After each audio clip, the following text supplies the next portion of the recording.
बच्चों नमस्ते। सभी को नमस्कार। कैसे हाल चाल हैं आपके? बताइए। कैसे हाल चाल? सब बढ़िया चल रहा है? पढ़ाई लिखाई जबरदस्त? चालू कर दो गुरुजी। रजत पंडित कह रहे हैं चालू कर दो गुरुजी। हाँ, चालू तो करेंगे ही भैया।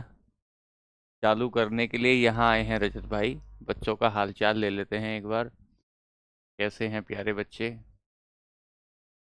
पढ़ाई लिखाई ठीक चल रही है? राधे राधे, जय महाकाल, जय Mahakal. Good morning, very good morning, good afternoon, जय भीम।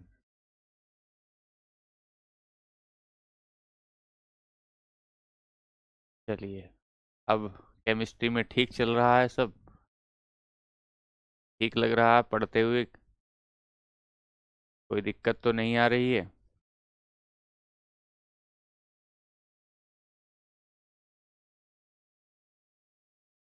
चलिए, आइए।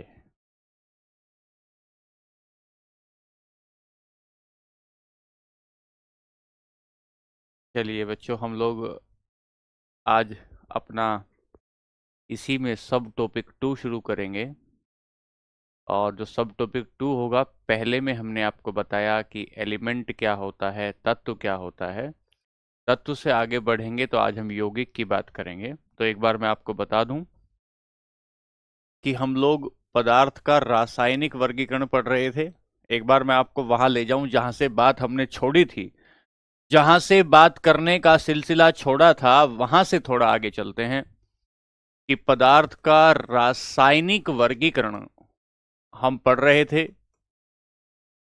Chemical classification of chemical classification of matter पढ़ रहे थे हम लोग। और यहां से आगे निकले थे तो आपने कहा था सर ये शुद्ध और अशुद्ध पदार्थ होता है। आपने कहा था सर इसे शुद्ध प्योर और अशुद्ध इम्प्योर पदार्थ में बांटते हैं।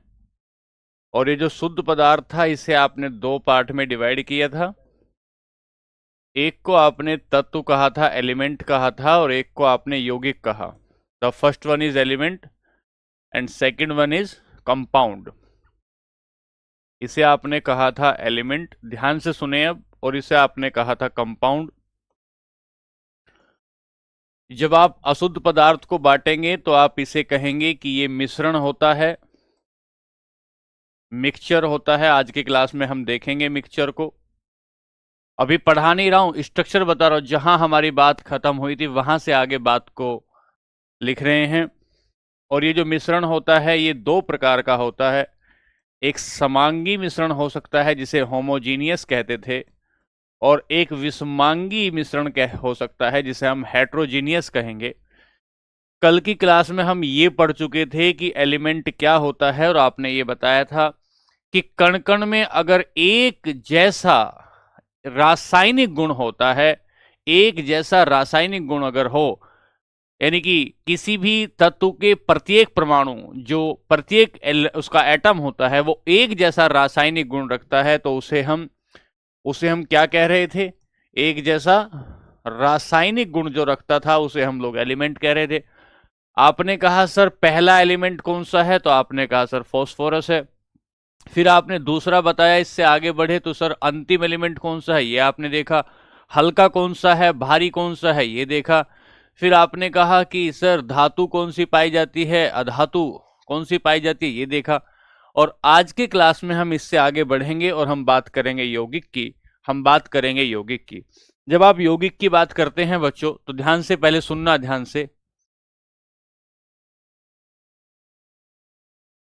यौगिक या कंपाउंड, यौगिक या कंपाउंड, देखो ध्यान से जरा। जब आप यौगिक शब्द यूज कर रहे हैं, हिंदी में देखें एक बार। जो तत्वों के योग से बना, जो तत्वों के योग से बना, ये सामान्य परिभाषा हुई। जो तत्वों के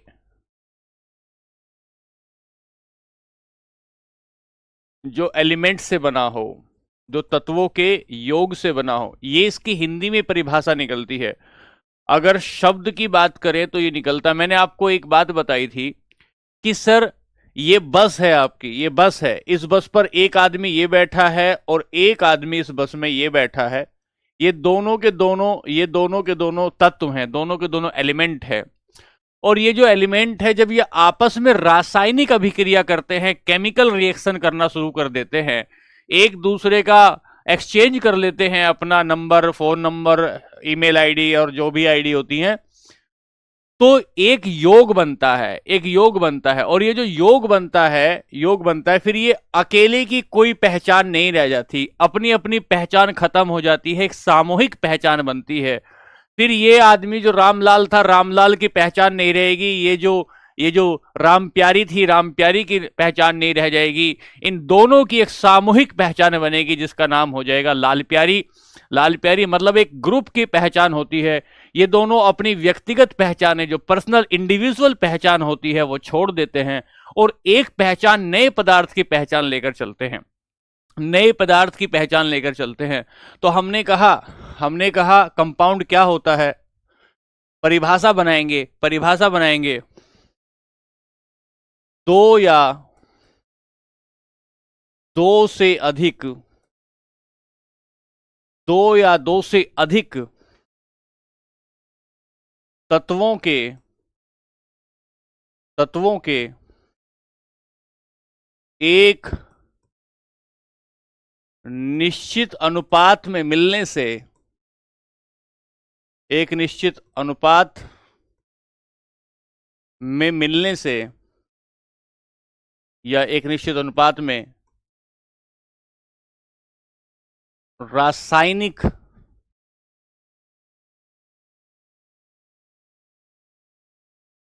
संयोजन से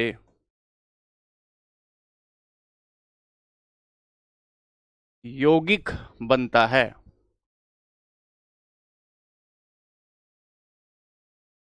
यौगिक बनता है, यौगिक बनता है। ठीक है। उदाहरण लिया कि सर हाइड्रोजन है, ऑक्सीजन है, जब इन्हें 1:8 में मिलाएंगे, 1:8 में मिलाएंगे, तो ये पानी बन जाएगा। अगर ये अनुपात 1:8 ना हो, कोई और अनुपात हो, तो पानी नहीं बनेगा, कुछ भी बन जाएगा, पानी नहीं बनेगा, कुछ भी बन जाएगा।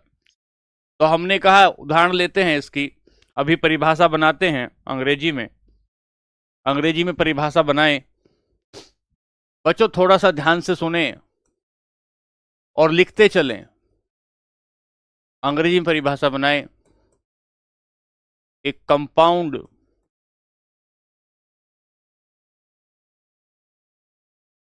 formed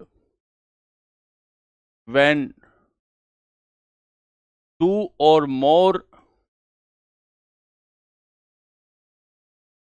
more element, एक सेकेंड, ये फोन किसी का,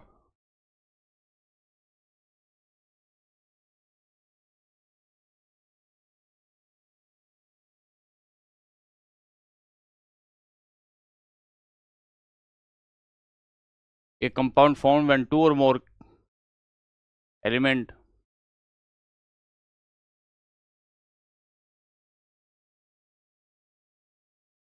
ऐसे की जगह इसको ऐसे बना लीजिए, formed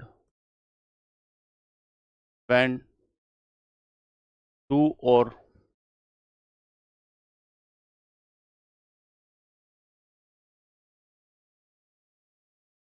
more element, यौगिक when two or more element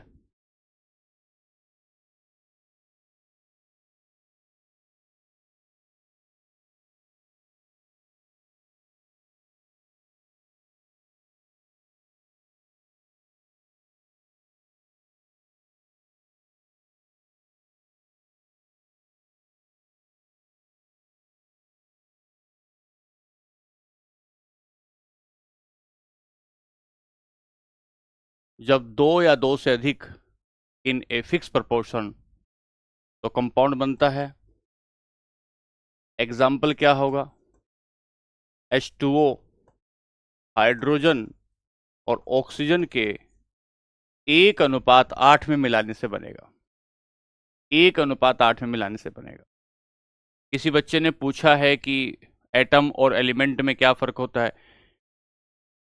तो एटम और एलिमेंट में क्या फर्क होता है? एक एलिमेंट बहुत सारे एटम से मिलकर बनता है, ठीक है। तो अगर मैं कहूं इसका एग्जाम्पल आपको लेना हो, इसकी खास बात क्या होती है? तो मुख्य विशेषताएं क्या होती है? पहली मुख्य विशेषता क्या होती है? नया पदार्थ बनता है।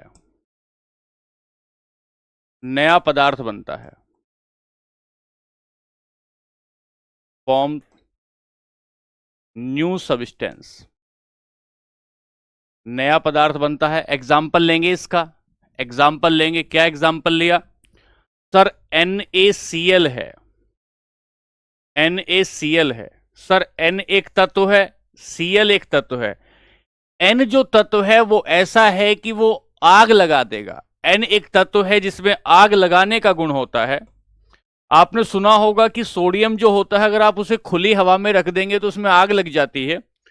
और क्लोरीन जो होता है वो कीटाणुनाशक होता है, एक तरीके से जहरीला होता है। क्लोरीन जो होता है एक तरीके से जहरीला होता है, विषैला होता है।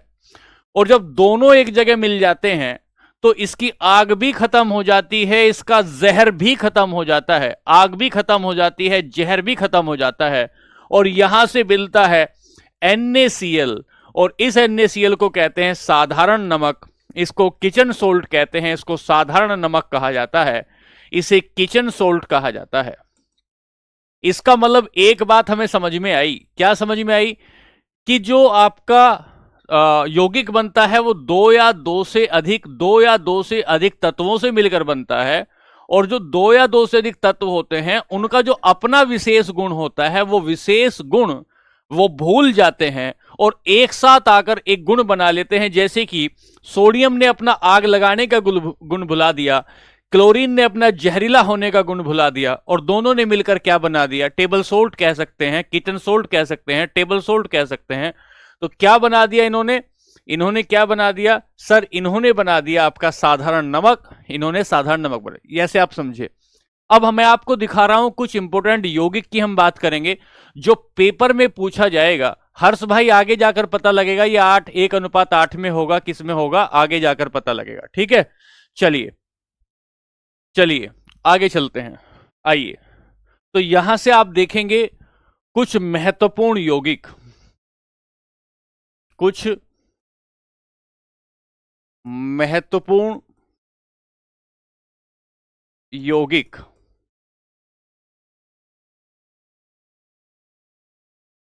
सम इंपोर्टेंट कंपाउंड्स। पहला देखें, पहला हमने लिया जल है। जल क्या है? जल भी तो एक प्रकार का यौगिक है ना। आप जानते ही हैं कि जल एक प्रकार का यौगिक है। कैसे बनता है? H2O से बनता है। सर तत्व क्या हुआ? एक हाइड्रोजन हुआ, एक दूसरा ऑक्सीजन हुआ। हाइड्रोजन और ऑक्सीजन के मिल जाने से एक यौगिक बना जिसे आपने पानी कहा। तो हमने कहा कि इसे जल का हाइड्रोजन ऑक्साइड जो होता है वो उसे हम नाम देते हैं पानी, और पानी का जो अनुपात होता है वो 1:8 में बनता है। तो पहला एग्जाम्पल हुआ कि पानी भी एक प्रकार का यौगिक है जो हाइड्रोजन और ऑक्सीजन के मिलने से बना है। एक बात हो गई।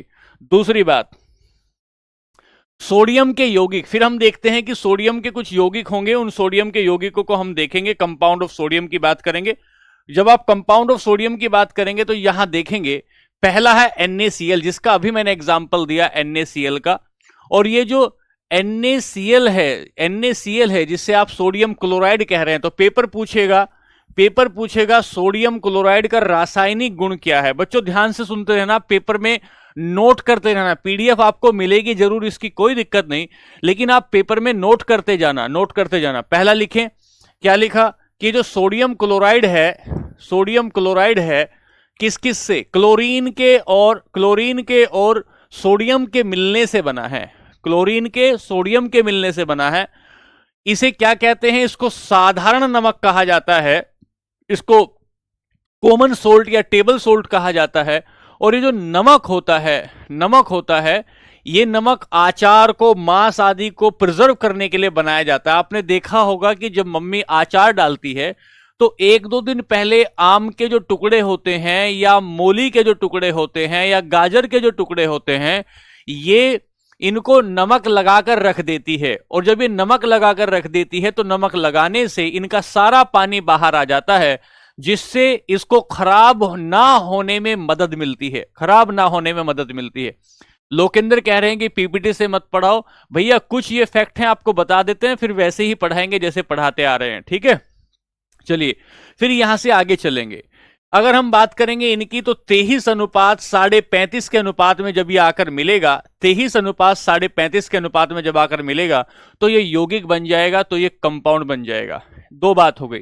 यहां से आगे चले तो आपको मिला सोडियम हाइड्रोक्साइड। सोडियम हाइड्रोक्साइड, जब सोडियम हाइड्रोक्साइड की बात आती है तो कास्टिक सोडा कहते हैं। ये जो कास्टिक सोडा है ये इतना खतरनाक होता है कि अगर आपके हाथ पर डाल दिया जाए तो हाथ पर फफोले पड़ जाते हैं। जो आप सर्फ में, साबुन में जो धावन सोडा यूज करते हैं, उस धावन सोडा में कास्टिक सोडा से ही वो बनाया जाता है। तो ये जो आपका कास्टिक सोडा है, इसे पेट्रोलियम की रिफाइनरी में पेट्रोल को रिफाइन करने के लिए इसका यूज किया जाता है, पहली बात। दूसरी बात, कुछ खतरनाक साबुन बनाने के लिए भी इनका प्रयोग करते हैं। तो हमने कहा कि सोडियम हाइड्रोक्साइड भी एक प्रकार का यौगिक है, किस किस से मिलकर बनता है सर, सोडियम और हाइड्रोजन के ऑक्साइड से वो मिलकर ये बनेगा। इसका प्रयोग कहां करेंगे, साबुन बनाने में। और सोडा लाइम एक प्रकार का होता है जो आपका सोडा आगे जाकर बनेगा, वो सब आप देखेंगे, इससे बनेगा सोडियम हाइड्रोक्साइड। तो दूसरी बात हो गई। तीसरी बात, यहां से आगे चलेंगे तो आपको मिलेगा सोडियम कार्बोनेट। बहुत खास है, बहुत शानदार है ये, कि सोडियम कार्बोनेट का सूत्र क्या होता है, Na2CO3 इसका सूत्र होता है, Na2CO3 इसका सूत्र होता है। इसे धावन सोडा भी कहते हैं, धोने का सोडा भी कहते हैं। ये वही धावन सोडा है जिसका प्रयोग आप कपड़ों को धोने में करते हैं। तो इसका प्रयोग, आप धावन सोडा का प्रयोग कपड़ों को धोने में किया जाता है, कपड़ों को धोने में किया जाता है। इसका प्रयोग कपड़ों को धोने में, वॉशिंग क्लॉथ्स, कपड़ों को धोने में किया जाता है इसका प्रयोग। दूसरी बात यह होता है, इसका प्रयोग जो होगा साबुन बनाने में, इसका प्रयोग साबुन बनाने में भी किया जाता है, सोप मेकिंग में भी किया जाता है। और तीसरी बात, इसका प्रयोग पानी की कठोरता को कम करने के लिए,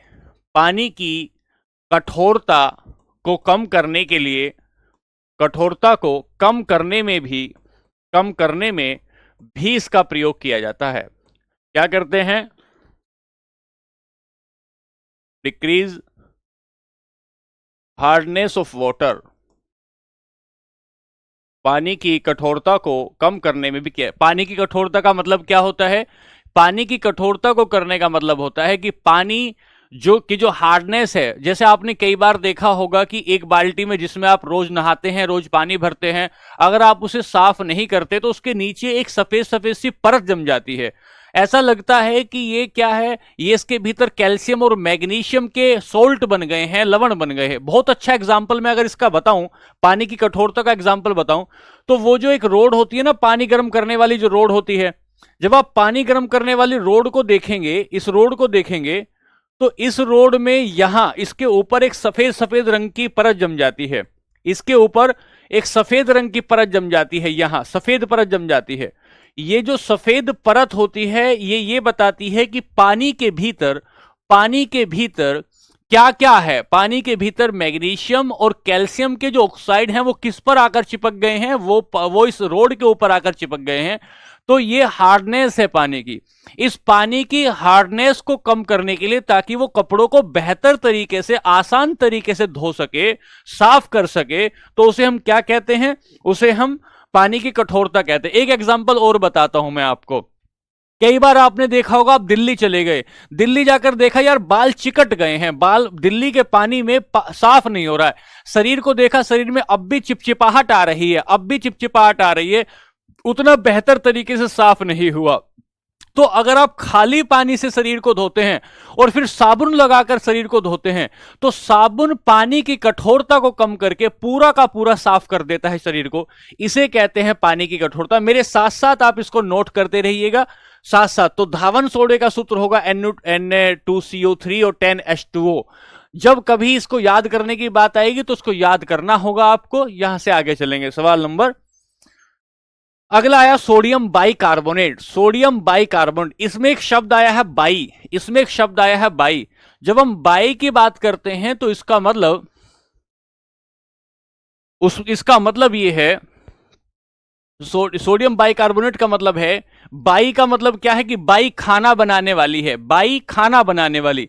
जब अगर बीच में कहीं बाय आ जाता है, बाय आ जाता है, तो उसको देखना कि वो खाने वाले सोडे की बात है। Sodium bicarbonate, NaHCO3 sodium bicarbonate की बात करेगा, और ये इसका नाम होगा खाने वाला सोडा। इसकी खास बात क्या होती है, अगर आप मम्मी को आपने घर में देखा होगा कि जब मम्मी भटूरे बनाती है, जब मम्मी पूरी बनाती है, तो थोड़ा सा खाने का सोडा डाल देती है, खाने का सोडा डाल देती है।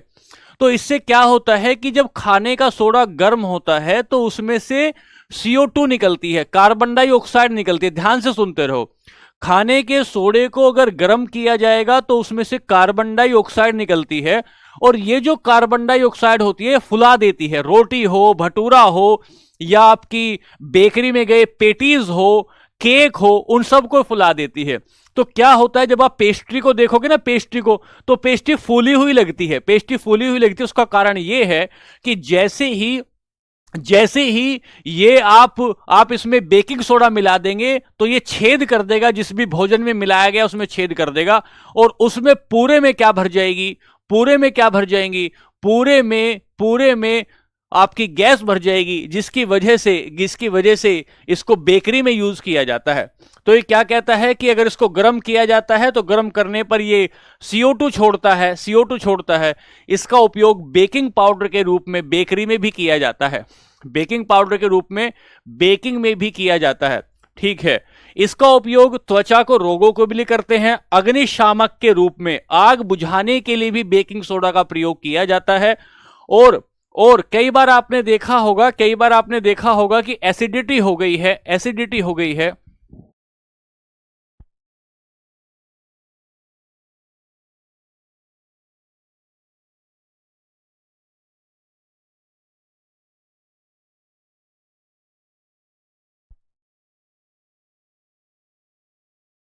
अमन भाई कॉपी पेस्ट मत करो, बार बार कॉपी पेस्ट मत करो। कॉपी पेस्ट करोगे तो आपको तकलीफ हो जाएगी। ठीक है, अब मत करना कॉपी पेस्ट। कोई भी बच्चा कॉपी पेस्ट बार बार ना करे। कोई सवाल है तो प्लीज पूछे, विनम्रता से उसको हम जवाब देंगे। बार बार कॉपी पेस्ट ना करे, ठीक है। तो हमने कहा कि जब हम इसकी बात कर रहे थे, बेकिंग की, खाने वाले सोडे की बात कर रहे थे, तो सर जब कभी एसिडिटी होती है, पेट में कभी एसिडिटी होती है, तो हम इनो ले लेते हैं। जब हम इनो लेते हैं तो उस इनो में भी बेकिंग सोडा का प्रयोग किया जाता है। और ये जो बेकिंग सोडा है, इस बेकिंग सोडा से एसिडिटी कम होती है, क्योंकि इसकी जो प्रकृति होती है वो बेस प्रकृति होती है, और बेस प्रकृति होने की एसिडिटी को कम कर देता है। यहां से आगे बढ़ेंगे, सोडियम पेरोक्साइड। जब हम सोडियम पेरोक्साइड की बात करते हैं तो सोडियम पेरोक्साइड का मतलब है Na2O2। सर ये क्या है? सोडियम और ऑक्सीजन दो अलग अलग तत्व हुए, दो अलग अलग तत्वों के मिलने से क्या बना है, सोडियम पेरोक्साइड बना। और ये जो सोडियम पेरोक्साइड बना, इसका यूज कहां किया जाता है, आपने घरों में देखा होगा कि, या ऑफिसेज में देखा होगा कई जगह, या कार में हम लोग अपने एक छोटा सा हम लोग एक डब्बी टांग के रखते हैं एयर प्यूरिफायर के रूप में। तो इसका जो यूज होता है वो एयर प्यूरिफायर के रूप में होता है, हवा को साफ करने के रूप में सोडियम पेरोक्साइड का यूज होता है हवा को साफ करने के रूप में। एक बात हो गई।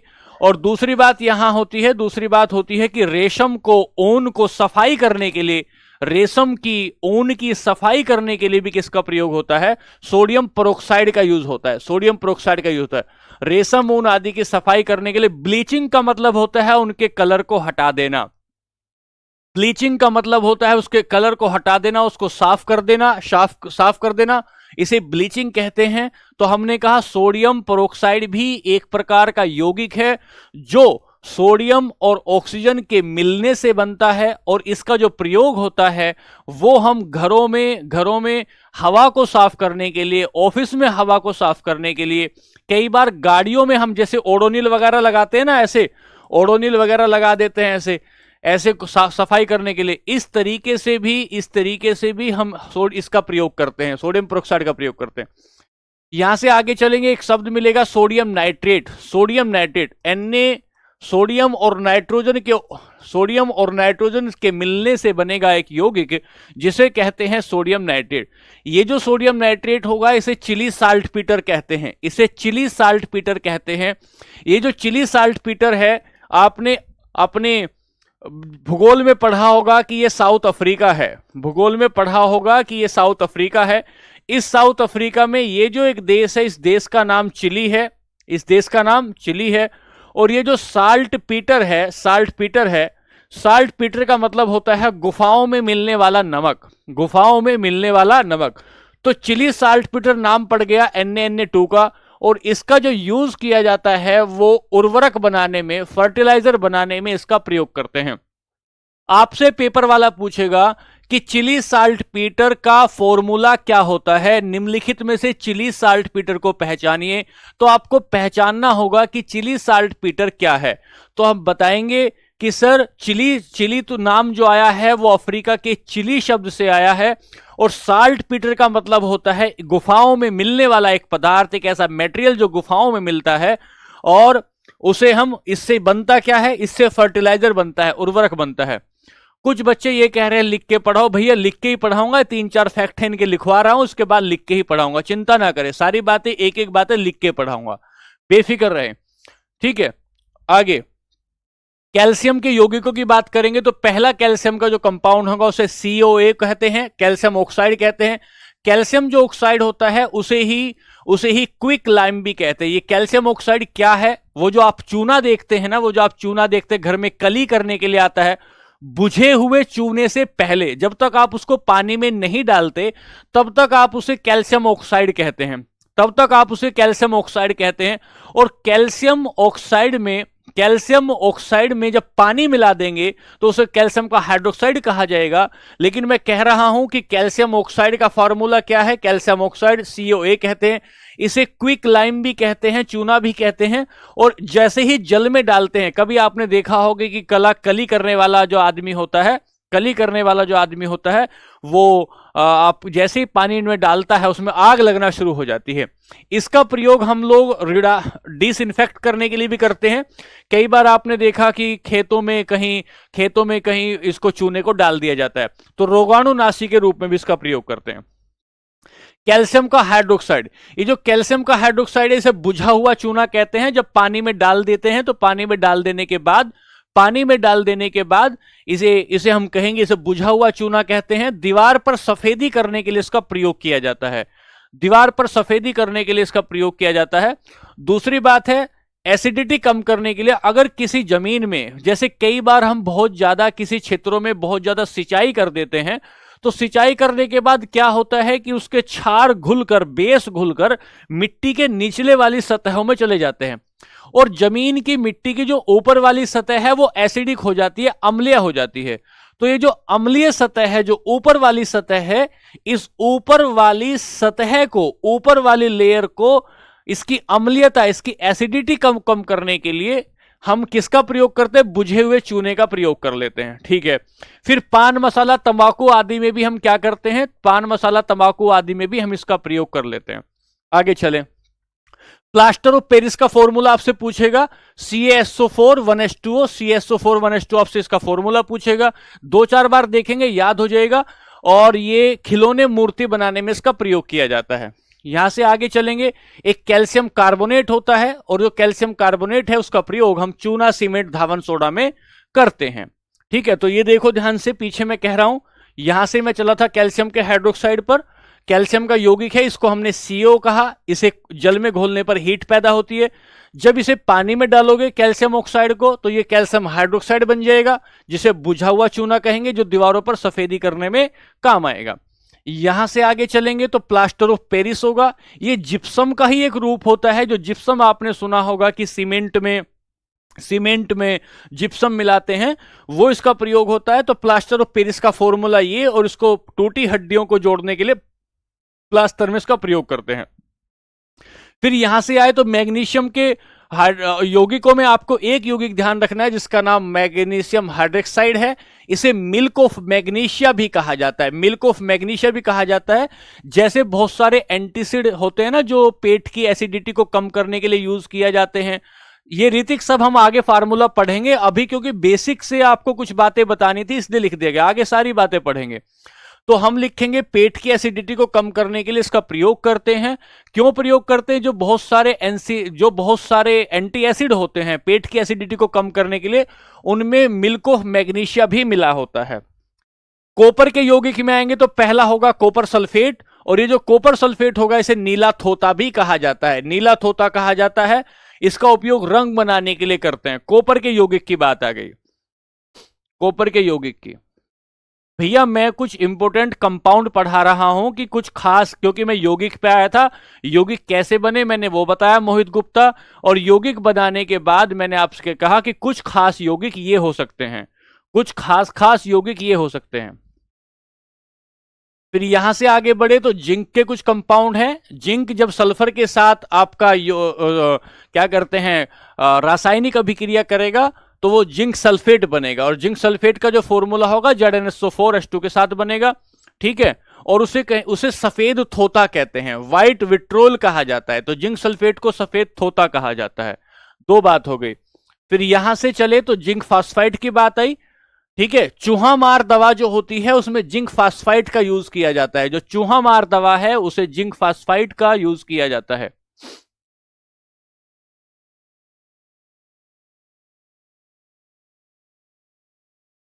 बच्चों ये PDF आपको मिल जाएगी, ये PDF आपको मिल जाएगी, है ना। बाकी मैं अभी लिख के पढ़ाऊंगा। हाँ ठीक है, तो जिंक फास्फाइड है, इसका यूज हम चूहा मार दवा में करते हैं। कुछ और यौगिक हैं, उन यौगिकों में से एक यौगिक मिलेगा कार्बन डाइऑक्साइड।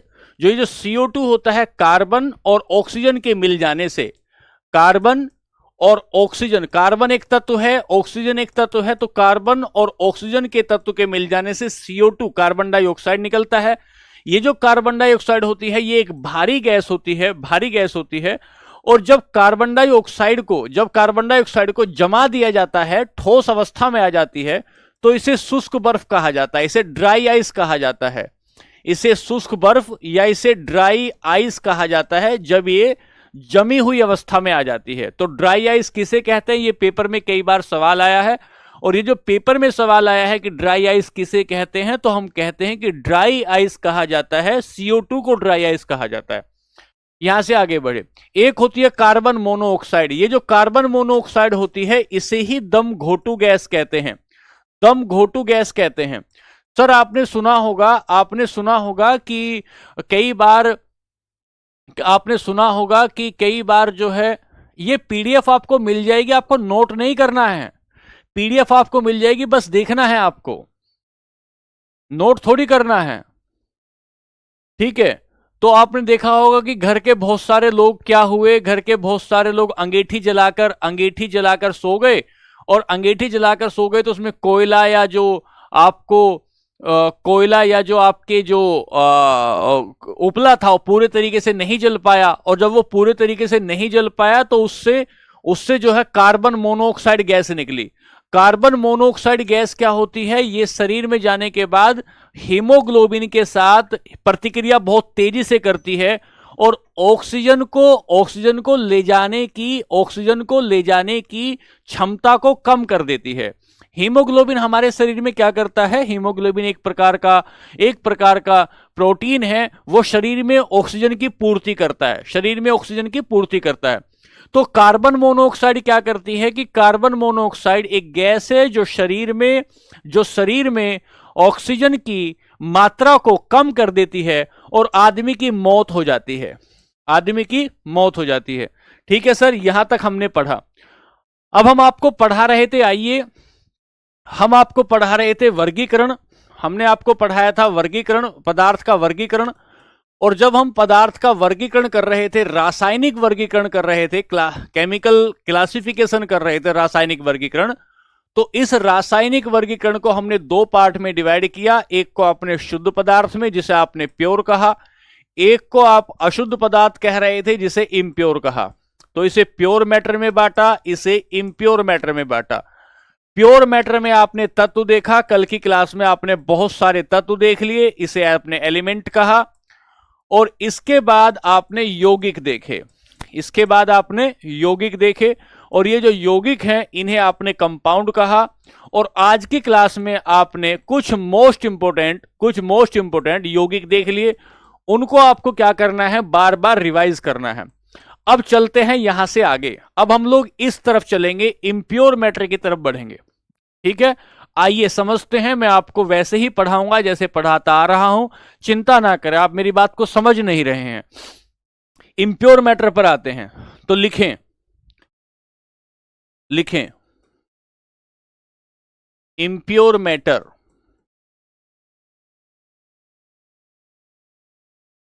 अशुद्ध पदार्थ,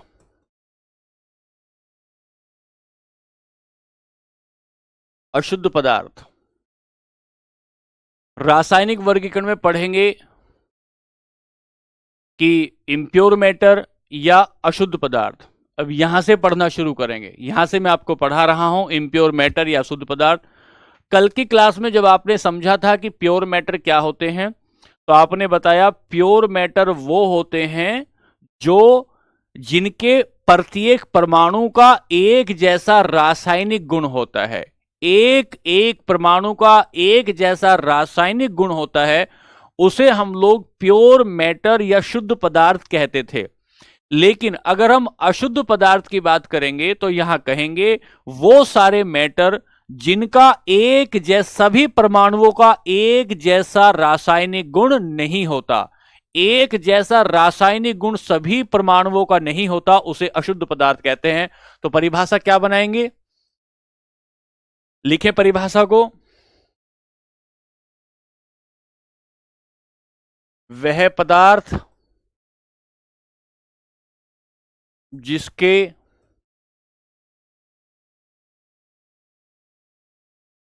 सभी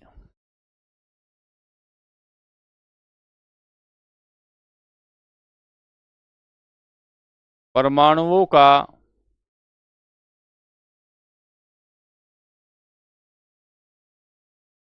रासायनिक गुण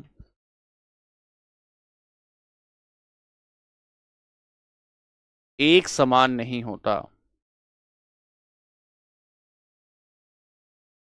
एक समान नहीं होता, वे अशुद्ध पदार्थ कहलाते हैं।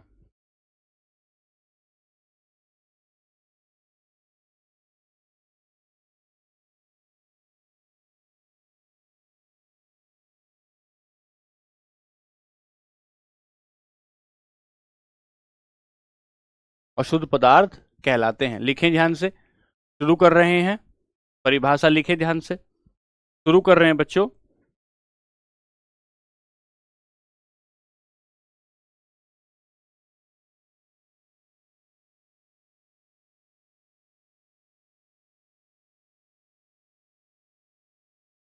that matter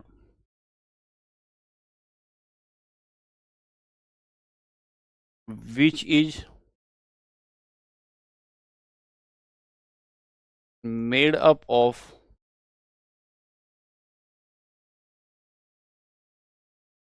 different different type of particles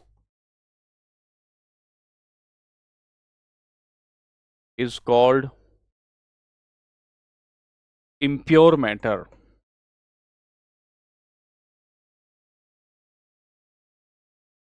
Is called impure matter. तो क्या बताएंगे impure matter क्या होता है? impure matter जैसे उदाहरण, एग्जाम्पल यहां लिखें, जैसे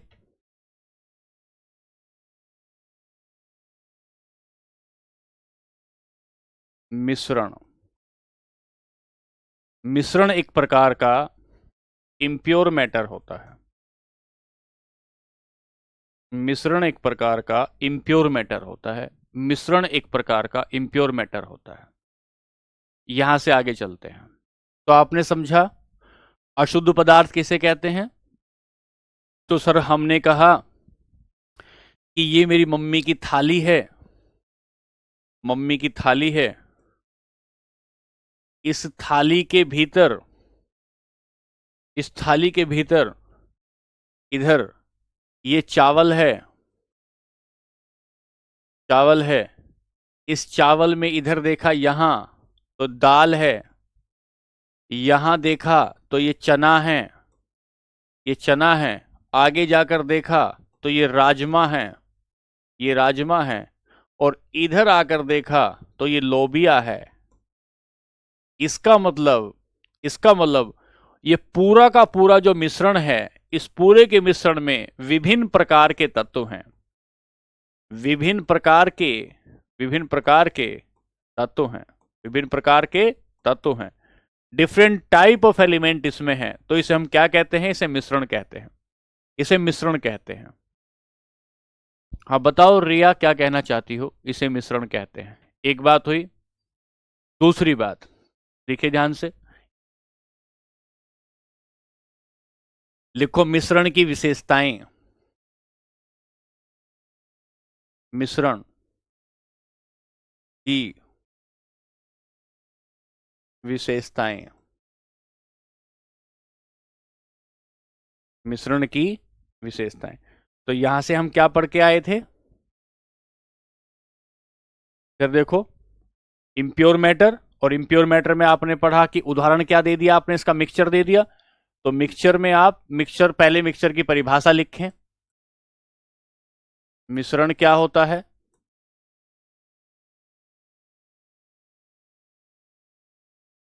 मिश्रण क्या होता है? तो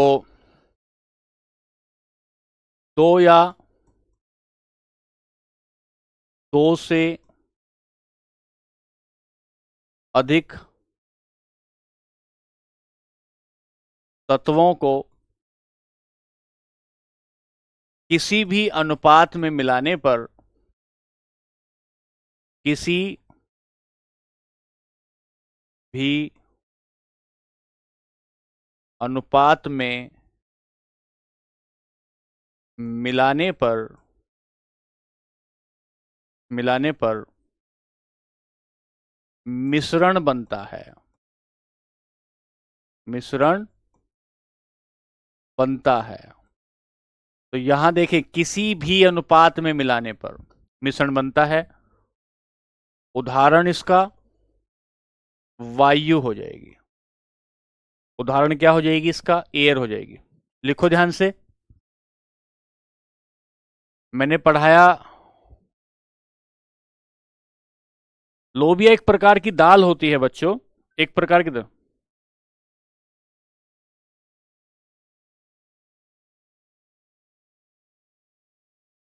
formed by two or more substance, formed by two or more substance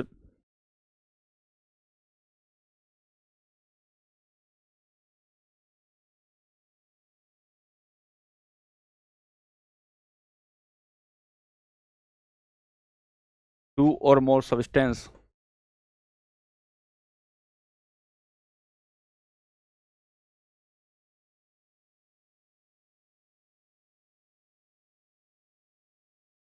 in any proportion। कब बनता है? जब दो या दो से तत्वों को इन एनी प्रोपोर्शन किसी भी अनुपात में मिलाते हैं, किसी भी अनुपात में मिलाते हैं, तो क्या बनता है? तो मिश्रण बन जाता है। तो मिश्रण बन जाता है। तो मिश्रण बन जाता है। तो formed by mixing of two और more substance of any in any proportion, यहां लिख सकते हैं इज कॉल्ड मिक्सचर। अब एक बात ध्यान से सुनना आप इधर। उदाहरण ले लिया आपने, एग्जाम्पल ले लिया एयर का, वायु का, या ले लें बारूद का एग्जाम्पल ले लें। बारूद होता है कि कोई निश्चित फार्मूला नहीं होता। अब यहां देखना ध्यान से इधर, जब आप यौगिक की बात कह रहे थे तो यौगिक की खास बात क्या थी कि यौगिक एक निश्चित अनुपात में मिलता है, एक फिक्स प्रोपोर्शन में मिलता है, निश्चित अनुपात में मिलता है। एक बात तो ये थी। दूसरी बात यौगिक की ये थी कि तत्वों का अपना गुण नहीं रहता, तत्वों का अपना गुण खो जाता है। दूसरी बात आपने ये कही थी। और तीसरी बात आपने कही थी कि नया पदार्थ बनता है, नया पदार्थ बनता है। जब हमने कल बताई थी ना, नया पदार्थ बनता है, तो तत्वों का अपना मूल गुण नहीं रहता। यह बात हमने यौगिक के बारे में की थी कल की क्लास में, अभी अभी की क्लास में अभी बताया। अब हम यौगिक की तुलना, कंपाउंड की तुलना हम मिक्सचर से यदि करेंगे, मिक्सचर से यदि करेंगे तो देखना मिक्सचर की खास बात क्या होती है।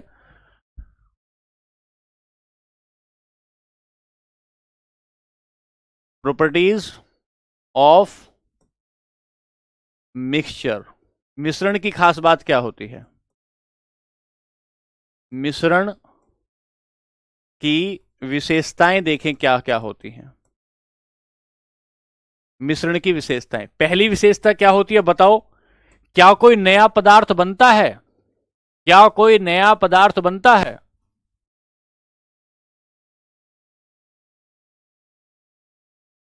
पहली बात, किसी भी अनुपात में मिलाते हैं तो proportion, mixed any proportion, mixed any proportion, किसी भी अनुपात में मिलाते हैं। जबकि यौगिक की क्या बात थी? यौगिक की बात थी कि वो एक निश्चित अनुपात में मिलाते हैं। दूसरी बात, नया पदार्थ नहीं बनता है, नया पदार्थ नहीं बनता। न्यू सब्सटेंस नॉट फॉर्म, कोई नया पदार्थ नहीं बनता। और तीसरी बात क्या थी? तीसरी बात क्या थी? मिश्रण की तीसरी बात क्या थी? कि तत्वों का अपना गुण, तत्वों का अपना गुण नहीं खोता है। तत्व अपना गुण नहीं खोते, तत्वों का अपना गुण बना रहता है, तत्वों का अपना गुण बना रहता है। तो क्या बनाया? Element do not lose, loss their property. तत्वों का अपना गुण, ये बात हमने बताई। तो यहां लिखा कि किसी भी अनुपात में मिलते हैं, किसी भी अनुपात में, मिक्स एनी प्रपोर्शन, किसी भी अनुपात में। जबकि यहां अगर देखोगे आप, यहीं अगर मैं यौगिक को लिखूं, फिर एक बार लिख रहा हूं आपके लिए, अगर हम यहां कंपाउंड को लिखें तो कंपाउंड में हम देखेंगे यहां कि निश्चित अनुपात आ जाएगा, फिक्स प्रपोर्शन आ जाएगा, निश्चित अनुपात, फिक्स प्रपोर्शन।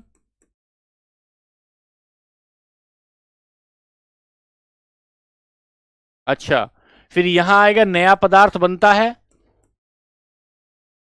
नया पदार्थ बनता है, न्यू मैटर फॉर्म।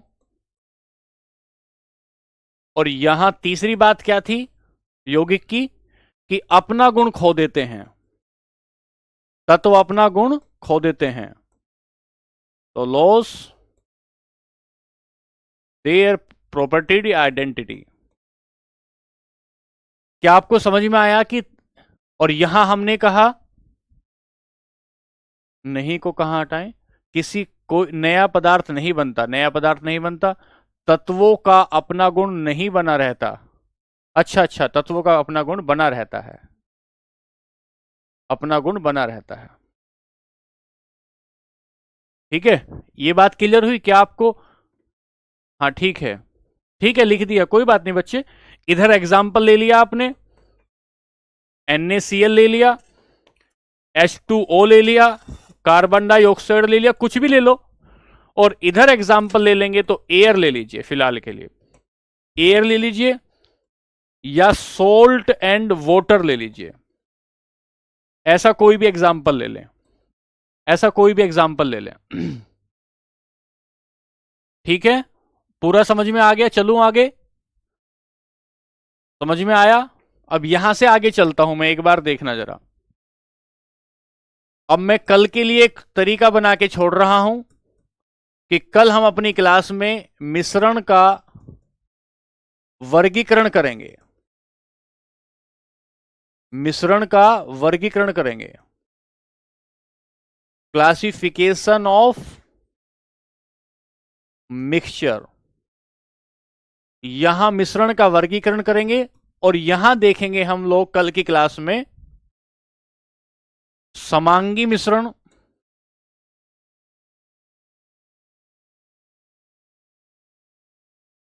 और विषमांगी मिश्रण।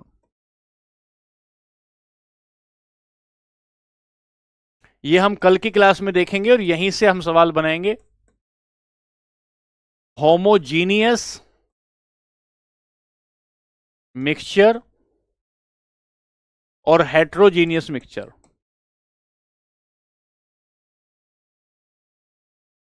हेट्रोजीनियस मिक्सचर, ये हम लोग कल की क्लास में देखेंगे।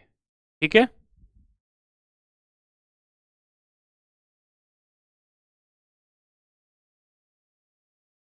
अब यहां देखिए, आज की क्लास में हमने क्या पढ़ा, 2 मिनट में देखिए मैं आपको क्या पढ़ाने आया था।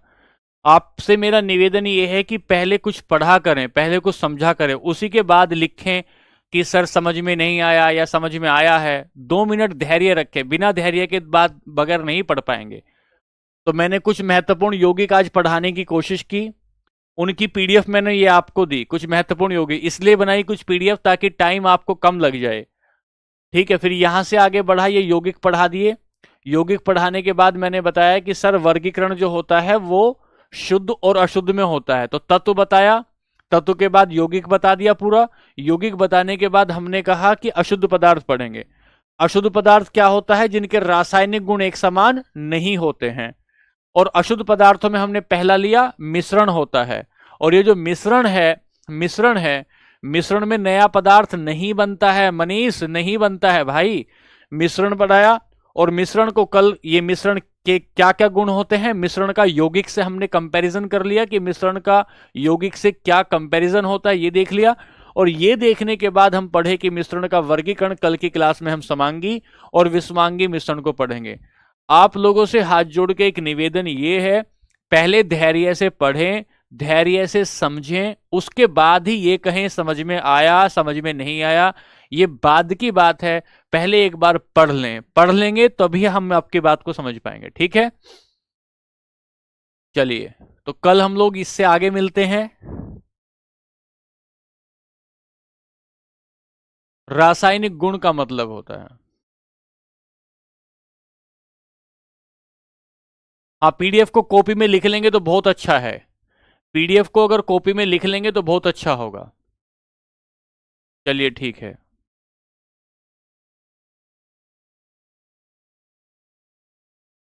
आज के लिए नमस्कार, खुश रहिए, आनंदित रहिए, धन्यवाद।